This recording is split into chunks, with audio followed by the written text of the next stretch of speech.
right, let's get this thing rolling. Wolves win 116. My goodness, 104. In a professional closeout, something that fans may not be used to and haven't really seen for most of the year. If you're joining at any point in time, I'm Andrew Carlson of Canis Hoopus. I just want to welcome you guys in. If you are tuning in at any point in time tonight, there's so much content out there that's going to come of tonight. You're probably scrolling the timeline, as you frankly should be.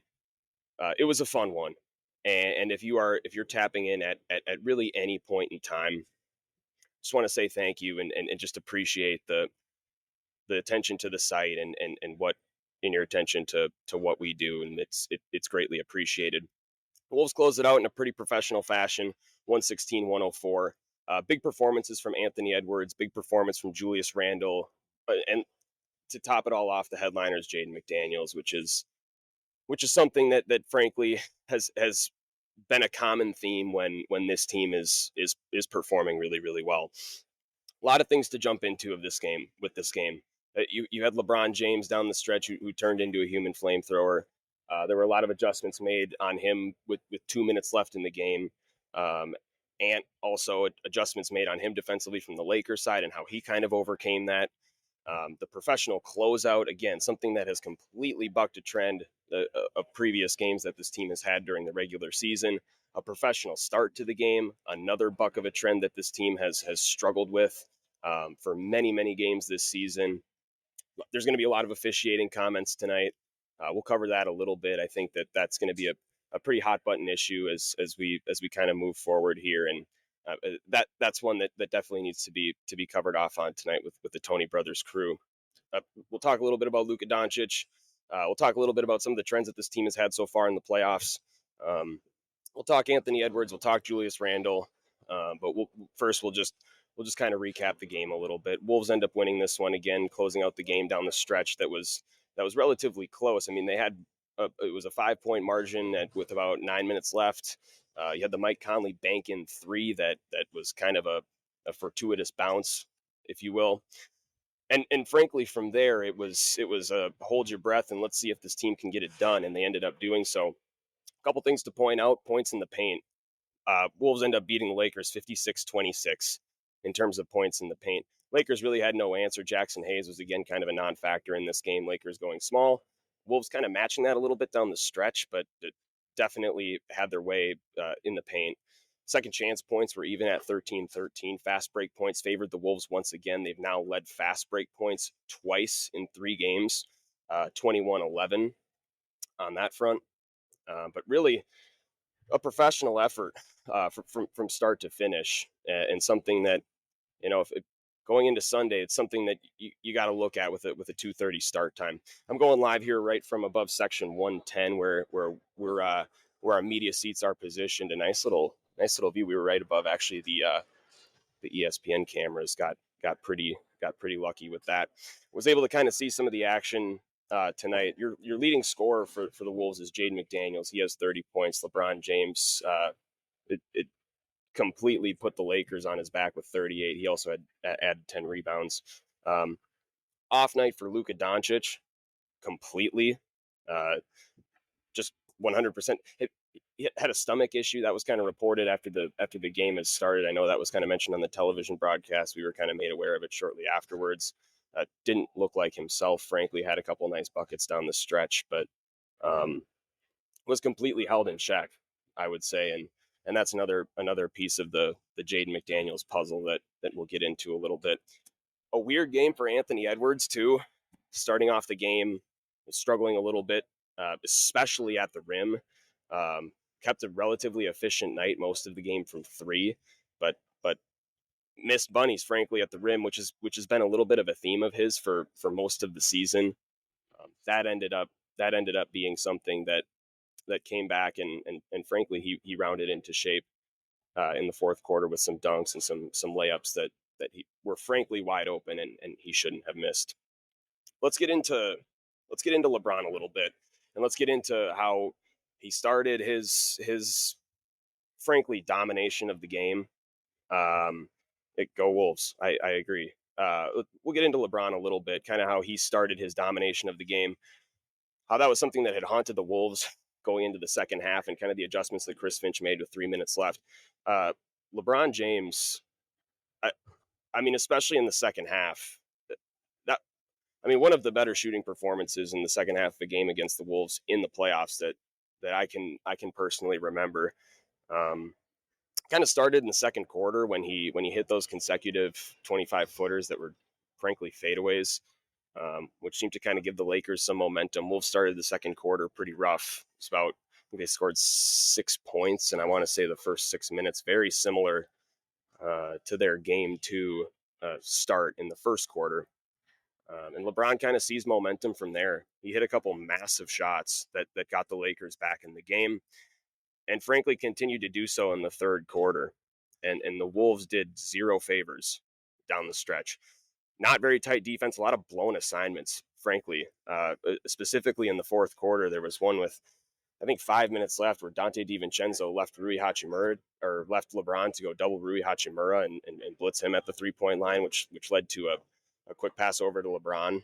And thankfully he had missed that one, but a couple just blown defensive coverages, and that was something that, that was entering clutch time. That's something that a bugaboo of the Wolves all year. How are you going to guard the other team's leading scorer? And frankly, a criticism of Chris Finch for a lot of the year is the lack of clutch time adjustments, which I think has been fair at points and has been relatively unfair too. But you got to give him credit tonight. LeBron finishes with 38 points, but completely held in check in the last 2 minutes of the game. Specifically coming out of the under 3 timeout, the Wolves completely blitzed him. And they said, hey, go pass the ball to Luka Doncic. Pass the ball to Rui Hachimura. Make someone else beat us. And they threw 2 of their best defenders at him. And they forced him to get the ball out of his hands.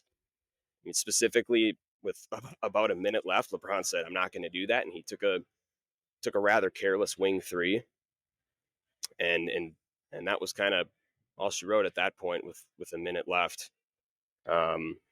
So the blitzing of LeBron James down the stretch is the exact adjustment that you want to see there. It's 100%, again, it's a criticism of Chris Finch at one point in time to say, you're not guarding the other team's best player down the stretch. You're throwing a bad matchup at him. It's not the case tonight. Wolves end up winning 116 to 104. So, and a great LeBron game too. Frankly, at 3 minutes left, the first thought that went into my head is if they win this game, they're going to end up stealing it because you have such a great LeBron performance. And you had a great performance from Austin Reeves too, who had struggled a little bit early on in the series. And so that was one of the things that you looked at and you said, okay, frankly, at that point in time, before the 3 minute mark, Ant had been, solid. He hadn't been great. He hadn't really grabbed the game by the throat like he typically does. Jaden McDaniels is having a great game. How much could you count on that down the stretch?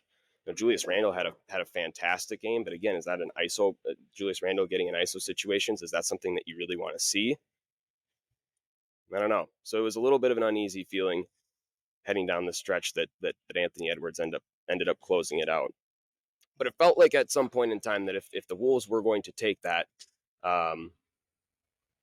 it felt like it was going to be something that they would maybe steal this one.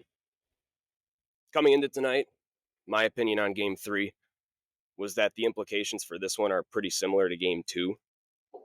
You take this game, you kind of grab the series by the throat a little bit. You head into Sunday with a rest advantage already because you're playing in less than 2 days against a Laker team that's traveling, a little bit older, shorter rotation. They're going to be a little bit more run down. And that Sunday, I think, no matter what, was going to be a must-win game. Game 3 would be very nice to have. Game 2 would be very nice to have from a Wolves perspective. But they weren't necessary. And so that tonight is a little bit of an added bonus to be able to not only win Game 3, but take advantage of a game in which LeBron was just relatively unstoppable and had a really good game from Austin Reeves too. Quick little stat rundown for the Lakers. Luka Doncic, 6 for 16, 37% from the field, a minus 16. That was tied for first on the team with Austin Reeves, who, granted, from a Reeves perspective, he played 41 minutes, so that minus 16 is just going to be from a sheer minutes perspective. But Doncic just didn't have it tonight, and he ended the first quarter actually 1 for 8. And if you pair that with a 4 for 5 from Jaden McDaniels, you take that quarter 10 times out of 10 from him. Luka Doncic minus 16, 17 points, 6 of 16 from the field. So you have 17 points on 16 shots. That's a really, really good job on him. Even though he was battling a little bit of a stomach issue, and just clearly wasn't himself out there. Jackson Hayes plays 8 minutes. I mean, that's been just a theme throughout the whole series. JJ Redick covered off on that a little bit before the game. Tap danced around it a little bit. I think he understands at this point in the series that no matter what, the Lakers are going to have to go small. LeBron James, 38 points, 10 rebounds, 4 assists. Just an unbelievable night from him, and one in which if the Lakers ended up pulling this out, this goes down in his very legendary career as one of his better playoff games. Rui Hachimura, was a tough night for him. 42% from the field. He took 7 shots. He's 3 for 7 from the field. He had 8 points, 4 rebounds, just a couple assists to add to that. And not much from the Lakers off the bench. Jared Vanderbilt, 12 minutes. Jordan Goodwin, 11 minutes. Gabe Vincent, 15 minutes. Dorian Finney-Smith, 28 minutes. 8 points from Smith. 5 points from Gabe Vincent. 3 points from Jared Vanderbilt. 3 points from Jordan Goodwin. They just don't have a lot. I mean, they're playing essentially 6.5 guys, right? It's a relatively short rotation, and that bodes well for them on Sunday. That bodes well for the Wolves on Sunday. Quick little rundown of the Wolves. Jaden McDaniels, 30 points. Just a tremendous two-way game from him. Just continuing to show why he should not be included on any Kevin Durant trades and should definitely be around moving forward. Just completely asserting his will as the second banana tonight in the pecking order. 30 points for him, plus 11. He was 13 of 22, 60% from the field. Just really good stuff from him. Julius Randle with 22 points, 5 rebounds, 4 assists. I thought the most underrated good game out of both teams came from Julius Randle tonight. Assertive on the fast break, rebounded and ran really, really well. Rudy Gobert, tougher night for him, 25 minutes, 1 singular point, didn't even take a shot. Anthony Edwards, 42 minutes, 29 points. Again, we'll get into his game a little bit later here. But it was an interesting performance from Ant, but ended up closing it out down the stretch, which was exactly what you wanted to see. Mike Conley, 21 minutes, 9 points. And then the bench was good. They gave you kind of what you needed. But not really much more than that. Naz Reid, 4 for 7. Dante DiVincenzo, 4 for 13. Nickeil Alexander-Walker, 1 for 4. So nothing really spectacular, anything that'll make you fall off your seat from the bench. But nonetheless, something that certainly contributed to the win tonight. I want to talk a little bit about the closeout tonight. Like, what was different in clutch time tonight than other nights? That's kind of what I'm trying to put my finger on still as we kind of sit here live. I think there are a couple things. One, the ball movement was better.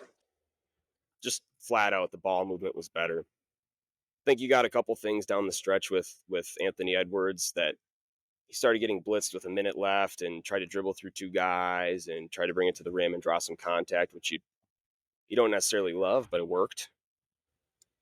But I think the ball movement was there tonight. I think Jaden McDaniels was involved. I think Dante DiVincenzo, while he didn't take very many shots down the stretch, he was involved. Julius Randle, very much so involved. The rebounding was there. He didn't allow second chance points down the stretch, which is a killer and has been a major issue with this team, specifically early in games. But, I mean, man, in the clutch, when you're not allowing second chance points, it's massive. So there's a couple things there. And then 3, Anthony Edwards just made his shots. I mean, there's so many times this year that he's done the same exact thing that he did tonight, and essentially it's as good as a turnover, and other teams get out and run and perhaps hit a 3 or get to the rim and cut it to 4 points at the minute left. Didn't happen tonight. Just completely didn't happen tonight. So that's another thing that you look at and say, well, there's 3 factors there heading into clutch time that completely shifted for the Wolves. And then they guarded. They were assignment sound. We talked a little bit about the blitzing on LeBron with 2 minutes left. Completely assignment sound, which is very different from what this team typically does in clutch time during the regular season. Ball contained, typically not there. Again, missed assignments on, frankly, the hottest player on the other team. It's happened multiple times. And if you're tuning in, you definitely understand what I'm talking about, right? So clutch time, professional. It looked easy. It looked how it should have all season long. It's a professional effort from both sides of the ball. Let's get into the officiating a little bit. It's a Tony Brothers crew, right? You go into the game and you say, all right, they're probably going to get a little bit more foul happy than your typical officiating crew is going to be. The fans were clearly not happy with a lot of things that happened. Both behind me and in front of me, there were a lot of things that were directed at the officials. Thought it was bad both ways. I don't really think there was anything egregious. I don't think there was anything egregious towards LA. I don't think there was anything egregious towards Minnesota, any specific bias. Frankly, just think it was bad both ways. I think the offensive foul call on Austin Reeves down near the free throw line was really, really bad. I thought the Naz Reid foul on the LeBron putback, or the attempted putback, was really bad. I saw some stuff on Twitter about the call that was overturned from Anthony Edwards. That frankly, I thought was a pretty clean steal down the stretch. There's a little bit of turmoil under that one. I mean, there was a lot of stuff that was missed, guys. A lot of stuff on both sides. It was a poorly officiated game.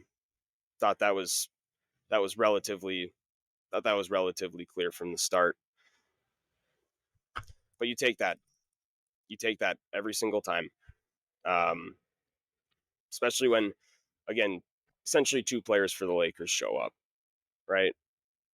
2 players for the Lakers ended up showing up tonight. Interesting thing for the Wolves too. I think which I think has to be the Lakers' strategy from here on out. More than 2 players showed up. That's all they need, is just more than 2 players to show up and play the game of basketball the right way. Game 2, that wasn't the case. And here's Ryan. Can I join you? Yeah, of course, absolutely. Come on in.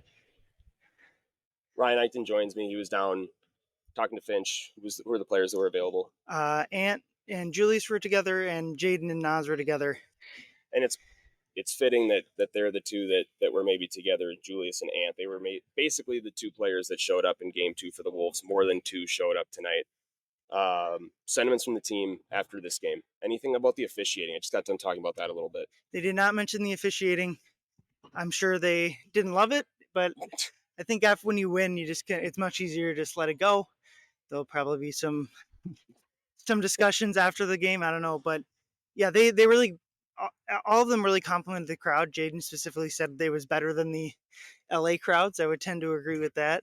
And then a lot of talk about just the incredible play of LeBron. Yeah. I mean, it's just insane. I was talking to people it was 12 years ago in the finals, Heat versus Spurs. The Spurs' whole goal was to let LeBron shoot jump shots. If the Wolves did that tonight, he would have scored darn near 60. He's just an incredible player. Ant had a funny line that one of the LeBron threes he shot it from Yucatan.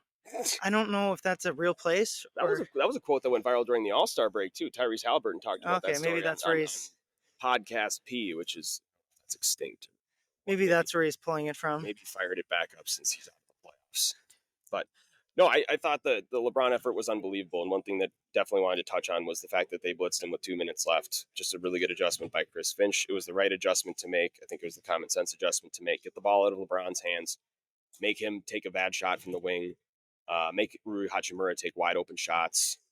Give it to a struggling Luka Doncic, even though that's a little bit of a gamble in the last 2 minutes of the game. give it to a Luka Doncic who's having an off night. Just don't let LeBron beat you, which is what it kind of looked like with 5 minutes left. Under 3 timeout, that adjustment is made. Things look a little bit better down the stretch, and they close it out professionally on both ends. Yeah, Ant did talk about that after the game.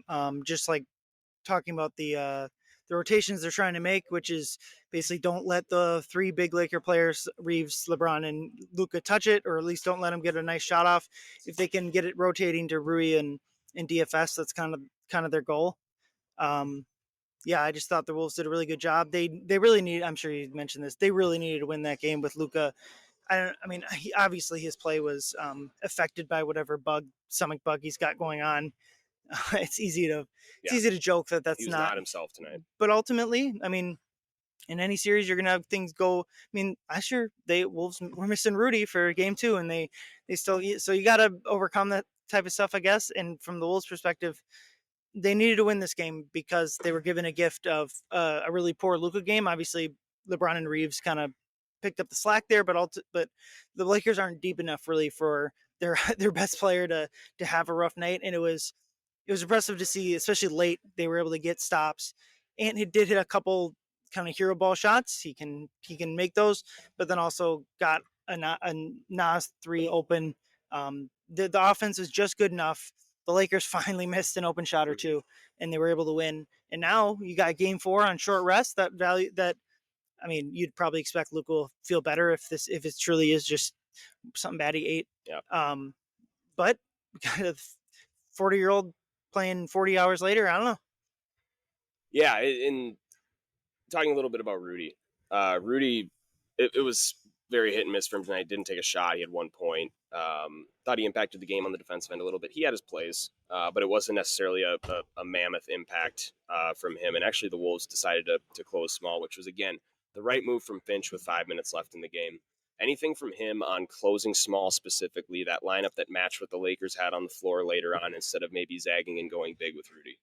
It wasn't really asked. I think it just because it was just kind of obviously the move. To talk about Mike a little bit, him being able to get some offense going in the second half was important, but I do think just the spacing of Dante and the Lakers don't really have necessarily someone that's going to, like we saw it when they would play Nikhil or Dante at point, like getting the ball up the court was the issue. Late in playoff games, you're just going to give the ball to Ant anyway, so you can get away with not having as much ball handling on the court. And even closing small, again, just want to reiterate 56 points in the paint to LA's 26. A pretty dominant effort inside from the Wolves tonight, scoring the basketball. A lot of that came on the fast break, again, winning that battle 21-11. Jade McDaniels, a big time fast break player tonight. Julius Randle, really, really good in the fast break, initiating it off the rebound. Really good night for the Wolves, just being able to get inside to the paint, get to the heart of the Lakers defense, and finish, which maybe not for Anthony Edwards as much, but certainly for the rest of the team. Yeah, I mean, points in the paint, they doubled them up. They had more fast break points by a good margin, and they played. You'd like to win the second chance points battles, and they played it even, and that's enough to overcome the shooting disparity. And I think the Lakers shot more free throws. They didn't shoot a great percentage, but yeah, they were. Those are the key. Like coming into the series, I think we knew the Wolves had to dominate like those little areas of the court because the Lakers were gonna hit tough shots throughout the series, and they did this game. And the Wolves hit, I don't know what their last few threes, so they got up to like a 35%, a respectable 3-point number. So yeah, really fun game, really fun win, and hope to really take control of the series on Sunday afternoon. We're gonna make this pretty quick. Thank you guys again for tuning in. I know again there's a lot of content that's going to be coming out tonight. A lot of probably demand to get online and maybe scroll your Twitter timeline a few times, maybe jump on a few live streams. So thank you for giving us a piece of your attention if that's something that you've done. We're going to do these moving forward here after games for the playoffs as we kind of continue to turn out content on the Canis Hoopus site. Much appreciated. Just real quick before we leave, just want to touch on Ant's game. Thought it was a really good Ant game. It could have been great. I thought it was very, very good down the stretch. I thought his shot making from behind the arc was elite. I thought his finishing to start the game was not. It's been a thing all season too. A lot of bunnies. I mean, wide open shots right next to the basket. He started the game relative. I believe 4 for 13 was his start to the game, and he stayed pretty level at 50% behind the arc for the entire time. Efficient, 3-pointer more efficient than the 2-point shot inside inside the restricted area. Although he had the 2-point, what ended up being a foot on the line 2-point dagger. I know you. I'll give you a little crap here. You said as the shot goes up, you're like no, and of course he makes it. So, sometimes that's just you got to make the shots. That's seeing that a lot. That's from seeing that a lot of times and seeing that not work a lot of times and seeing it work a lot of times, frankly. But sometimes I tend to go towards the jaded perspective. Yep. But we got to get out of here. Yep. Thank you everyone for listening. We'll be back for game 4, and then Leo and I back for a pod on Two Words Wolves pod. Thank you everyone. Thank you. Ayoo!